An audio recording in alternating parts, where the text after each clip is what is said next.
네, 정부가 오늘 이낙연 총리 주재로 국정 현안 조정 점검 회의를 열고 스토킹 처벌법을 신설하겠다고 밝혔습니다. 이슈플러스 신세아 기자 나와 있습니다. 신 기자, 스토킹 처벌법 신설이면은 스토킹은 그동안 따로 범죄로 처벌하지 않았다는 얘기인가요? 네, 사실상 그랬는데요. 네. 사람을 쫓아다니는 것을 마땅히 네. 처벌할 규정이 없어서 경범죄에 의거해서 많아야 범칙금 10만 원을 부과하는 게 고작이었습니다. 네. 벌금은 형벌의 한 종류지만 범칙금은 형벌이 아니기 때문에 네. 범죄로 처벌받지 않았다. 이렇게 봐도 무방할 것 같습니다. 네. 그러면은 스토킹 처벌법을 만들면은 뭐가 어떻게 달라지는 건가요? 네, 처벌을 하려면 먼저 특정한 행위, 예를 들면 네. 살인은 사람을 죽이는 행위, 강도는 위력으로 타인의 재물을 강탈하는 행위, 이런 식으로 처벌 대상 행위를 정의를 내려야 하는데요. 네. 마찬가지로 범죄 행위로서 스토킹의 정의도 내려질 것으로 보입니다. 네. 어떻게 정의를 하겠다는 건지 말이 나온 게 있나요? 네, 일단 법무부가 밝힌 기준은 세 가지인데요. 네.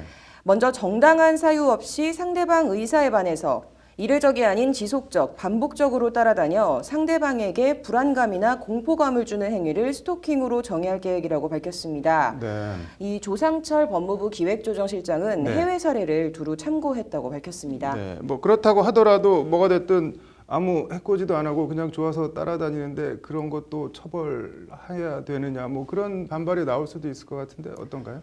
네, 법무부는 이런 일부 반발을 의식을 했는지 네. 스토킹은 지진의 전조와 같다 이렇게 비유를 했습니다. 지진의 전조요? 네.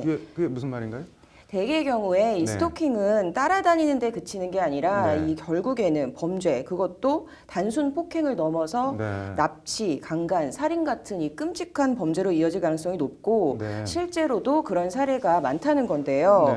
네. 그렇기 때문에 스토킹 초기에 일종의 예방주사 같이 미래에 발생할 범죄도 막고 네. 그리고 가해자를 위해서도 피해자를 위해서도 이 좋은 길이다 이런 논리입니다. 네, 뭐 취지는 이해가 가네요. 그럼 뭐 어느 정도로 처벌을 한다는 건가요? 구체적인 처벌 수위까지는 아직 논의가 되지 않고 있는데요. 처벌한다라는 방침 정도만 지금 정해진 상태입니다. 네. 스토킹 유형과 경중에 따라서 일단 벌금형은 물론이고 징역형까지도 선고할 수 있도록 할 방침입니다. 뭐 다른 얘기들은 더 나온 게 있나요? 네, 스토킹 처벌법의 한 축이 가해자 처벌이라면 네. 또 다른 중요한 축이 바로 피해자 보호인데요. 네. 스토킹 신고를 받은 경찰관은 현장에 즉시 출동을 해서 행위자와 피해자 분리 등 응급 조치를 취하도록 네. 했고요. 재발 우려가 있는 경우에는 법원이 행위자에게 피해자에 대한 접근 금지 그리고 통신 차단 등 우선 잠정 조치를 네. 취하도록 했고요. 이를 위반하면 형사처벌을 하도록 할 방침입니다. 네. 네, 또 112 신고 시스템에도 이 살인이나 강도 이런 신고처럼 스토킹에 대한 별도 코드를 부여해서 네. 신고 접수 단계부터 이 스토킹 사건에 대한 종합 대응 지침 매뉴얼을 마련해서 시행할 계획이라고 합니다. 네, 뭐 신고 시스템만 놓고 보면 스토킹을 정말 뭐 살인, 강도 이런 수준으로 다루겠다는 건데 뭐 데이트 폭력 관련해서는 어떤 말들이 나왔나요?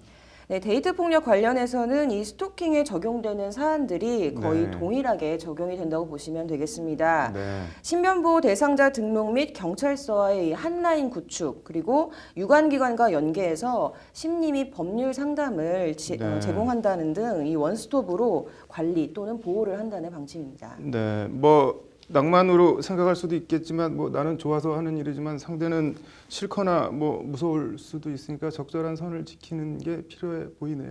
잘 들었습니다.